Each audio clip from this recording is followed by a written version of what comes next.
So one of the prominent themes in recent DevOps Enterprise Summits has been site reliability engineering, which I've always been dazzled by. There are so many interesting things about the principles and practices that Google pioneered back in 2003. And I think it's one of the most incredible examples of how one creates a self-balancing system where helping product teams, you can help them get features to market quickly, but in a way that doesn't jeopardize the reliability and correctness of the services they create. So for over a decade, I've wanted to better understand why Google chose a functional orientation for the site reliability engineers. So to this day, thousands of Google SREs still report in one organization to Ben Trainer-Sloss, VP of 24/7 Engineering, which includes SRE, very purposely built outside of the product organizations. So I've wondered for over a decade about why and how they do this. And I'm so grateful that I met Dr. Jennifer Petoff, currently Global Director of Google Cloud Platform and Technical Infrastructure Education, who helped me understand how SREs work across product teams across Google, which is, I suppose, not surprising because she literally wrote the book, the most widely cited book on SRE practices. So here to teach us about how Google trains SREs and things to think about when training members of your own organization is Jennifer.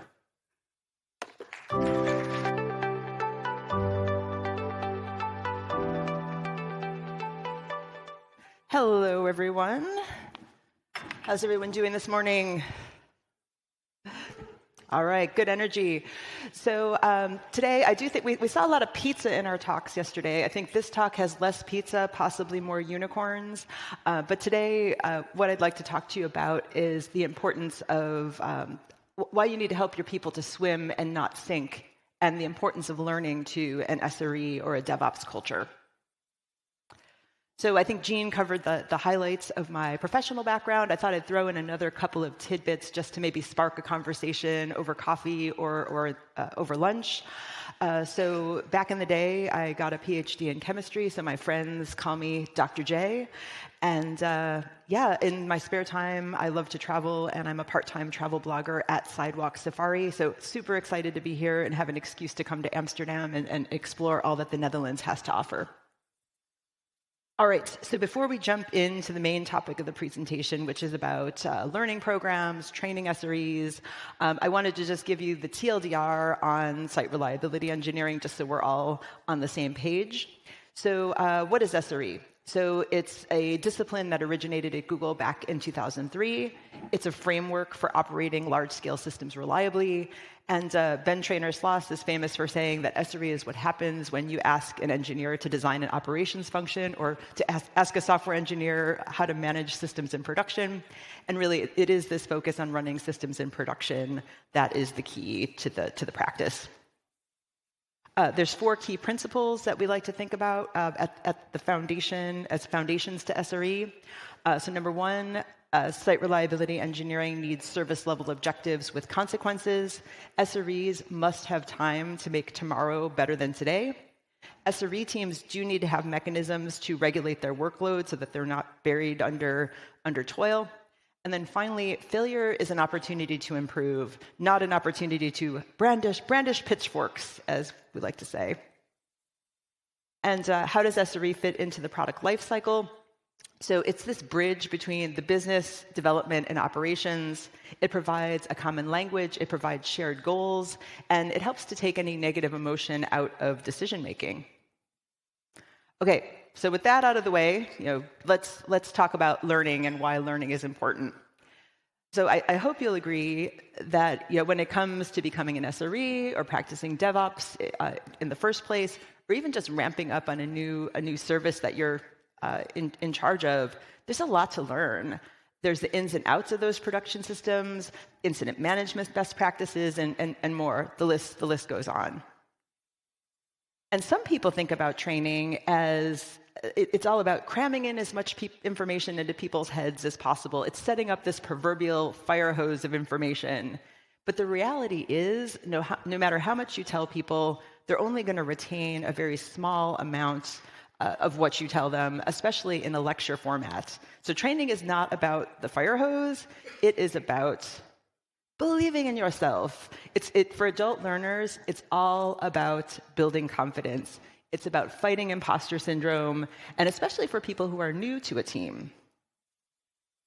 And going up beyond confidence, training is also about driving and perpetuating an organizational culture. And so just like these hot air balloons, training can really give you lift, give your culture a lift. So in light of all this, how should you go about thinking about and actually training your SREs or your DevOps practitioners? So there's actually a continuum of training options that you could consider. So there's sink or swim at one end of the spectrum, so basically do nothing.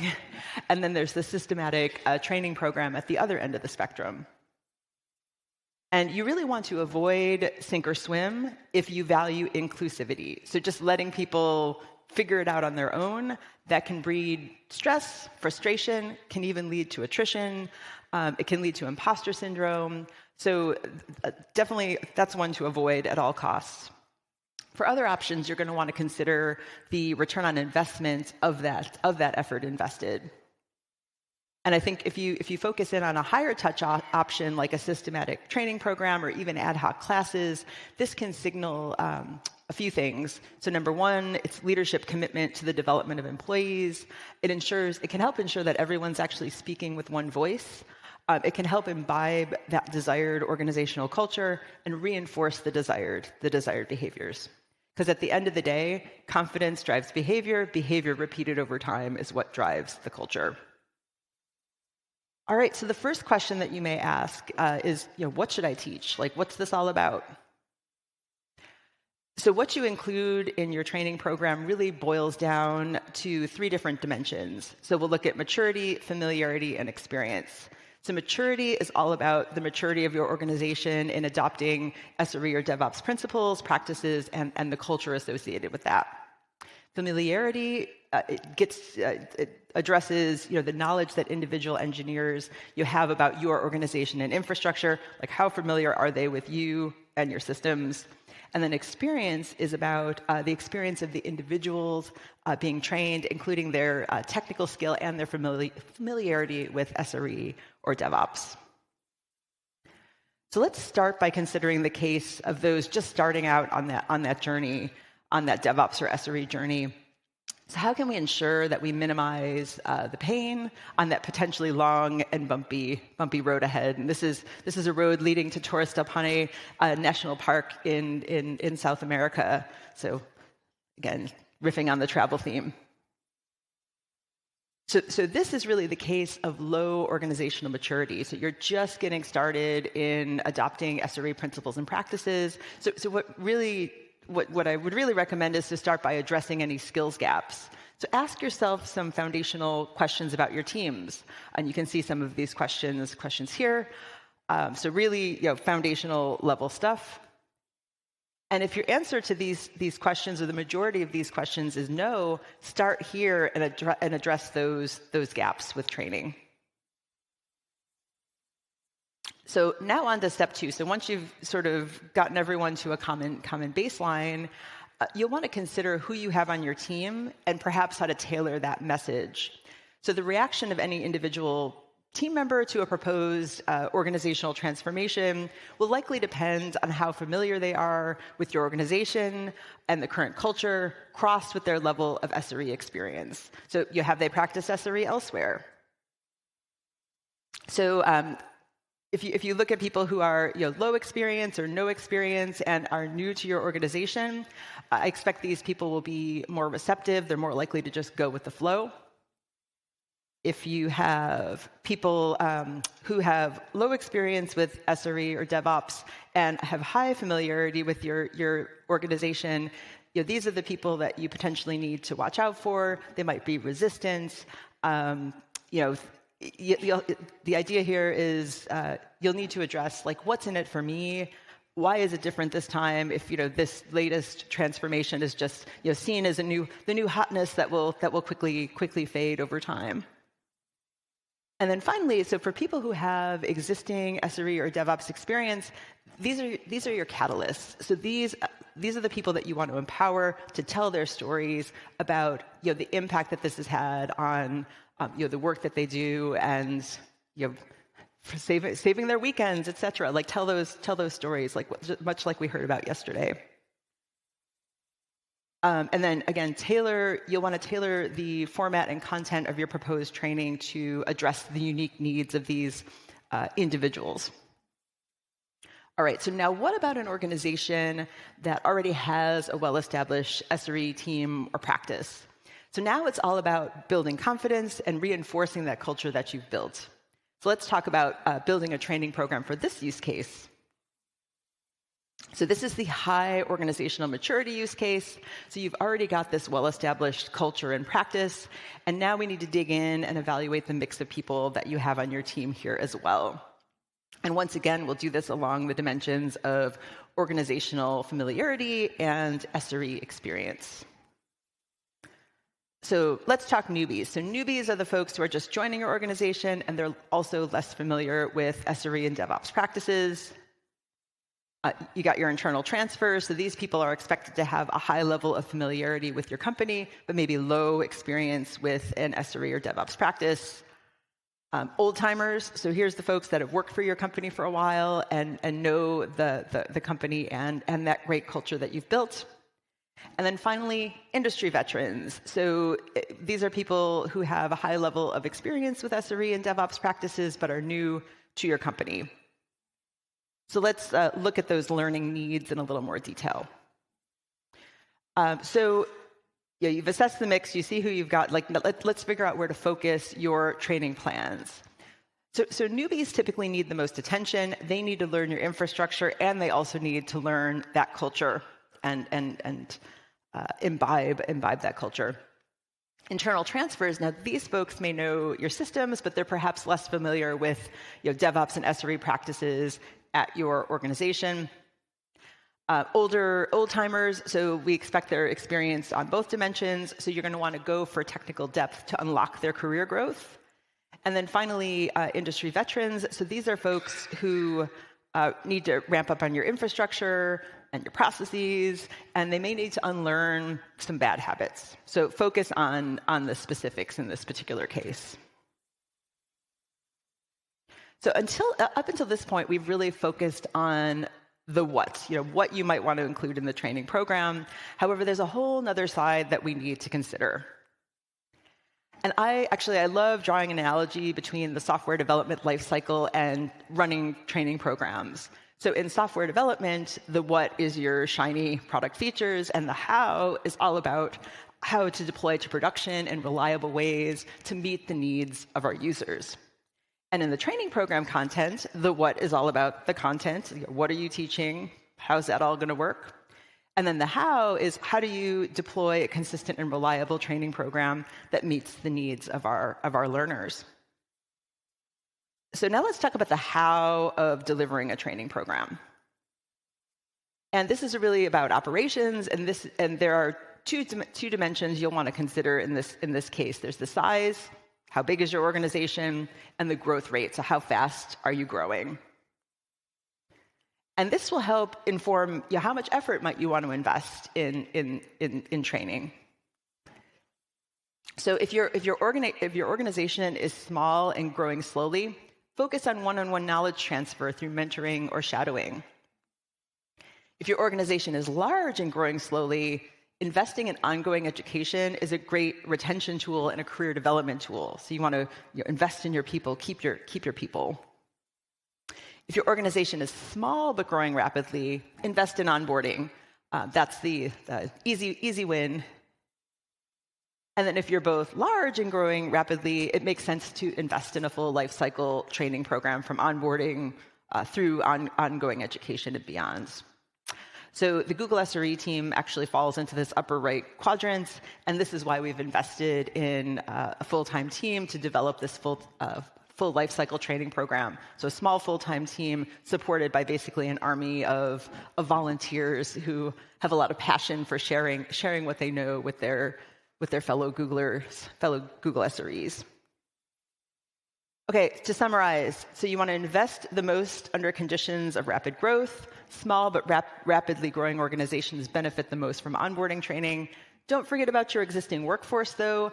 Invest in that ongoing education for their career development. All right, so we've talked about the what, we've talked about the how. Now let's talk about the where, as in where to begin. And I have 2 words for you, ASBAT, or one acronym basically, ASBAT. A student should be able to. And this is how we think about learning objectives for a training program. And as you're thinking about putting together a training program, you want to define these learning objectives. So a student should be able to. And your first thought might be, a student should be able to understand the thing. But the reality is that this is written in a really passive and hard to observe way. So instead, focus on the behaviors that you want to drive. So about using a tool, interpreting a graph, moving traffic away, draining. So you want to be able to observe and measure how the training is actually applied, as opposed to someone saying, yep, I get it. And there's a simple model that instructional designers often use to aid in the development of training content. So it's called the ADDIE model, and it stands for Analyze, Design, Develop, Implement, and Evaluate. So it's very helpful for setting up a tight and iterative feedback loop to drive continuous improvement. All right, so let's get meta for a moment. So this talk is about training site reliability engineers, and it turns out that the foundational principles of SRE actually apply really well to the training program itself. And I like applying SRE principles in sort of different contexts. So this is the service reliability hierarchy that we published in the SRE book, which talks about the elements that go into making a service reliable, from the most foundational to the most advanced. And this shows how those principles can be applied in the training program context. So we do monitoring in the form of attendance tracking and survey feedback. We address issues that surface via that monitoring. We occasionally write postmortems when things go wrong, so we can learn from that failure. We do a lot of testing of new content and programs. And it's only when, so all the while we're scaling our operations, we're looking for opportunities to vanquish toil through automation so that we can make the most of our limited human resources. And it's only when we do all these things that our program can be fully actualized and we get the benefits of the curriculum design and the program itself. So here's another page from our SRE playbook. So is more effort always better? No. Just like SRE, we strive for a balance between competing forces. You want to balance your effort versus the results that you get from that effort. So do just enough to meet the needs of your students, keep them happy, but not too happy. Think about your SLO, and that point at where happy becomes sad. And then consider the trade-offs. Like if you've got a good program, avoid polishing a diamond. Invest that effort in, don't polish your onboarding diamonds. Invest that effort into ongoing education, for example. And this is just a quick example of how we used our monitoring to drive improvements to the Google SRE onboarding program. So we looked at the base of the pyramid. What did our monitoring tell us? So we can see a key theme emerging from the student comments in our surveys. Clearly they wanted more hands-on education, less of a lecture series. Our first incarnation of SRE orientation was very much a sit and get, like let's aim the fire hose at you. And we heard loud and clear that this was not what our audience wanted.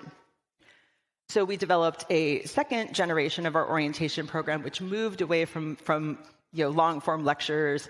It set it up so that we could have students troubleshoot a real system, but a safe system that they could break and with confidence. Facilitators back off more and more over the course of the week. And the whole goal here is to instill confidence, not fill people's heads with facts about production. And what does our monitoring show us now? So our students are clearly happier with those hands-on exercises. And I love this one example in red. So it was the funnest week I've had this year. Overall, it made me feel more connected to production and the technology, which made me really happy. And this was actually one of our VPs of SRE, Ben Lutch, actually came through orientation just to kind of reconnect with the organization. And this, the fact that he said this was very, very gratifying. And again, our new version of orientation. It's better instrumented for observability, with concrete behaviors being demonstrated throughout the course. So there you have it. So it's a key example of how we applied SRE principles to our training program at Google. So quick takeaways. Training is an investment in your organization and in your people. Evaluate the costs and the benefits. You want to make sure you're making the right level of investment based on your organizational circumstances and the maturity of your organizational transformation. Where to invest? So that's going to depend on that what and how of those organizational circumstances. And finally, walk the talk. So apply SRE and DevOps principles to the training program itself for this consistent and reliable experience. And I'll leave you with a few resources that are available for free on the SRE.Google website, including training site reliability engineers, which goes into more depth on the topics that I've covered today. And then finally, help I'm looking for. So I'd appreciate any help in terms of elevating training and recognizing the impact that it has on an organizational culture. Throughout my career, I've found that there can be unconscious bias in this space. I created a training program that one time. It's fluffy, it's easy, it's not impactful. But if training is something that people don't perceive as important, people aren't going to spend time on it. And you need those engineering subject matter experts to participate in order for the program to be successful. And I actually find I spend quite a bit of time getting creative on how do you measure the unmeasurable? How do you actually back up what you're doing with data? So if you have examples of trainings that have worked well at your organization, ways that you've measured the impact that that's had on your business, I'd love to hear how others have done it so that we can, again, lift all our boats, so to speak, in terms of how we talk about that. And with that, you can find me on Twitter. You can find me on LinkedIn. I'll be around through lunch. So looking forward to chatting with you, and thank you very much. Gene.